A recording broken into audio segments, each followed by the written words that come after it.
नमस्कार, सुबह की खबरों में स्वागत है आपका। केंद्रीय मंत्री नारायण राणे को गिरफ्तार होने के बाद आधी रात मिली जमानत। भारतीयों को क्या होने लगी है कोरोना के साथ जीने की आदत। तालिबान ने फिर अमेरिका को दी काबुल छोड़ने की धमकी। बाइडेन अशरफ गनी पर क्यों भड़की पॉप स्टार गायिका आरियाना सईद। पहली बार लेट हुई तेजस एक्सप्रेस, यात्रियों को मिलेगा इतना पैसा। मुख्यमंत्री उद्धव ठाकरे को थप्पड़ मारने की बात कहकर गिरफ्तार किए जाने वाले केंद्रीय मंत्री नारायण राणे को कोर्ट से जमानत मिल गई है। उन्हें अगले हफ्ते 30 अगस्त और 6 सितंबर को रायगढ़ में पेश होने के लिए कहा गया है। पहले कोर्ट ने नारायण राणे को 14 दिन की न्यायिक हिरासत में भेजने का आदेश दिया था।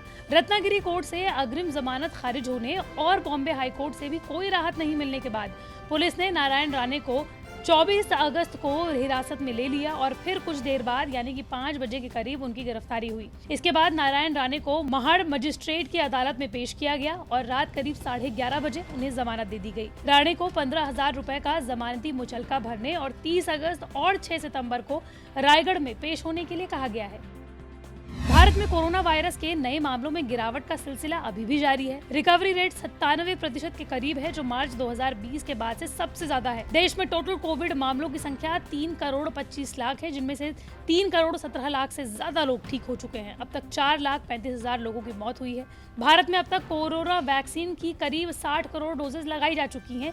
इसमें ज्यादा वैक्सीनेशन वाले राज्यों में उत्तर प्रदेश, महाराष्ट्र, गुजरात, मध्य प्रदेश, राजस्थान शामिल है। इसी बीच विश्व स्वास्थ्य संगठन की chief scientist doctor Soumya Swaminathan ने कहा कि भारत में कोरोना स्थानिकता के किसी चरम पर पहुंच गया है, जहां बेहद कम स्तर पर संक्रमण का प्रसार हो रहा है। ये एक ऐसा चरण है जहां आबादी किसी वायरस के साथ जीना सीख लेती है।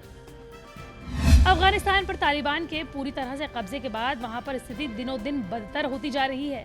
जान बचाकर लोग भागने की कोशिश कर रहे हैं। काबुल एयरपोर्ट को नियंत्रण में रखने वाली अमेरिकी सेना लगातार लोगों को देश छोड़कर भागने में मदद कर रही है। अधिकतर देशों ने अपने दूतावास बंद कर दिए हैं। इस बीच तालिबान ने अमेरिका से कहा है कि वो अफगानिस्तान के पढ़े लिखे लोगों को देश छोड़ने के लिए ना उकसाए। समाचार एजेंसी AFP ने तालिबान के प्रवक्ता जबीउल्लाह मुजाहिद के हवाले से कहा कि अमेरिका से कहा गया है कि दक्ष यानी कि स्किल्ड अफगानिस्तानी लोगों को लेकर ना जाए। तो वहीं अमेरिका के राष्ट्रपति जो बाइडेन ने अफगानिस्तान से अमेरिकी और सहयोगी अफगान नागरिकों की निकासी के लिए तय 31 अगस्त की सीमा को नहीं बढ़ाने का फैसला किया है।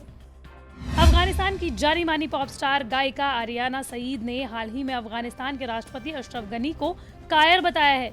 दरअसल राष्ट्रपति कुछ पाकिस्तानियों के हाथ में देश को छोड़कर भाग गए, जिसके बाद लोगों का गुस्सा फूट गया। अफगानिस्तान पर तालिबान का राज कायम होने के बाद देश छोड़ चुकी पॉप स्टार आरियाना सईद ने वहां के हालात पर विस्तार से बात की। न्यूज एजेंसी संग बातचीत में आरियाना सईद ने कहा कि मैं राष्ट्रपति अशरफ गनी से काफी नाराज हूँ, जिस तरह से वो देश छोड़कर भाग गए। कुछ पाकिस्तानियों के हाथ में वो बड़ी ही आसानी से अफगानिस्तान दे गए।